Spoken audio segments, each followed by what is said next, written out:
এবার হ্যাঁ গু হা তি দা দা ও ইয়ে সবাই একটা হাততালি দেন এত সুন্দর করে বললো এখানে এখানে এখানে এখানে হ্যাঁ আবার এখানে হ্যাঁ ও ওখানে বসেছে শোনো এটা বলো বা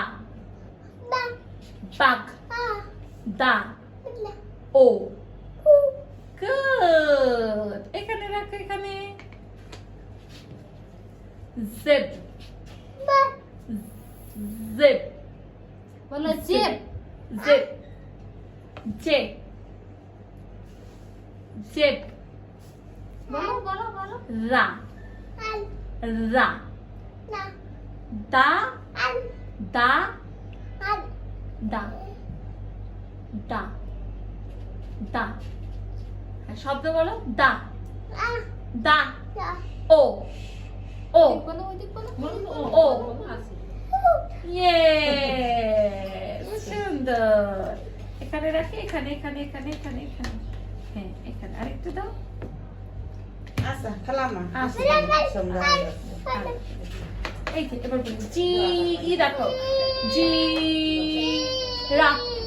রা রা রা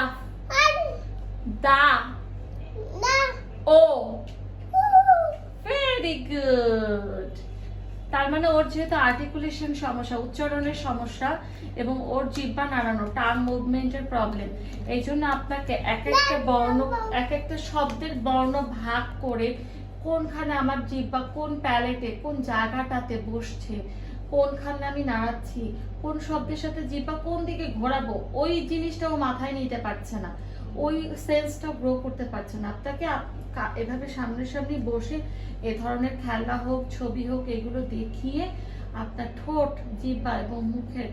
ভেতরে আমি কিভাবে নাড়াচ্ছি এবং কোনটা উচ্চারণ করছে ওটা আপনি যত ওকে দেখাতে পারবে সে তত দ্রুত উন্নতি করবে বুঝতে পেরেছেন চেষ্টা আছে হবে মানে ইনশাআল্লাহ। কথা বলতে ইনশাল্লাহ এই যে বলছে তো না বললে তো আমি বাঘ হাতি জিরাফ সিংহ এগুলো কিছুই শুনতে পারতাম না এগুলো বলছে মানে তার তার মধ্যে কথা বলার ক্ষমতা আছে এবং সে তো চেষ্টাও করছে ও ওল দা ও